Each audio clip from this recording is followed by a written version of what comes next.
ത്രിയേക ദൈവത്തിന് സ്തുതി. കർത്താവിൽ ഏറ്റവും സ്നേഹമുള്ളവരെ, വചനപുലരിയിലേക്ക് നിങ്ങളെ ഓരോരുത്തരെയും വ്യക്തിപരമായി സ്വാഗതം ചെയ്യുകയാണ്. ഇന്ന് നമ്മൾ ചിന്തിക്കുന്ന വചനഭാഗം ശുദ്ധമുള്ള യോഹന്നാൻ്റെ സുവിശേഷം 15-ാം അധ്യായം അതിൻ്റെ 3-ാമത്തെ വാക്യമാണ്. ഇവിടെ കർത്താവ് പറയുകയാണ്, ഞാൻ നിങ്ങളോട് സംസാരിച്ച വചനം നിമിത്തം നിങ്ങളിപ്പോൾ ശുദ്ധിയുള്ളവരാകുന്നു എന്ന്.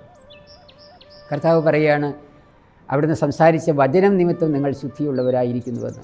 വചനത്തിന് എങ്ങനെയാണ് നമ്മളെ ശുദ്ധീകരിക്കാൻ കഴിയുക? വചനം കേൾക്കുന്നതുകൊണ്ട്, വചനം ധ്യാനിക്കുന്നതുകൊണ്ട് നമുക്ക് വിശുദ്ധി ഉണ്ടാകും.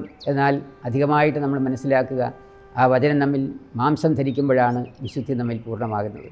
മാതാവ് വചനത്തെ കേൾക്കുകയും അതിനെ അനുസരിക്കുകയും അതിന് ജഡം പ്രാപിക്കാനായിട്ട് അവളെ തന്നെ വിട്ടുകൊടുക്കുകയും ചെയ്തു. അതുകൊണ്ട് നിങ്ങൾ യേശുവിൻ്റെ വചനം മൂലം നമ്മൾ ശുദ്ധീകരിക്കപ്പെടുന്നതിന് ഇത്രയും ഘടകങ്ങളുണ്ട്. നമ്മൾ വചനം കേൾക്കുന്നു, അത് വിശ്വസിക്കുന്നു, അത് നമ്മിൽ ഉരുവായി തീരുവാൻ, മാംസമായി തീരുവാൻ തക്ക വിധം നമ്മളതിനെ അനുസരിക്കുന്നു. ഈ 3 പ്രവൃത്തിയിലൂടെയാണ് വചനം നമ്മളെ ശുദ്ധീകരിക്കാനായിട്ട് ഇടയായിത്തീരുന്നത്. ഓരോ വചനവും നമ്മളെ ശുദ്ധീകരിക്കാൻ ഇടയായിത്തീരട്ടെ.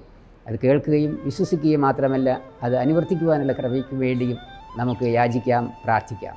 പിതാവിൻ്റെയും പുത്രൻ്റെയും പരിശുദ്ധ റൂഹായുടെയും നാമത്തിൽ തന്നെ ആമേൻ.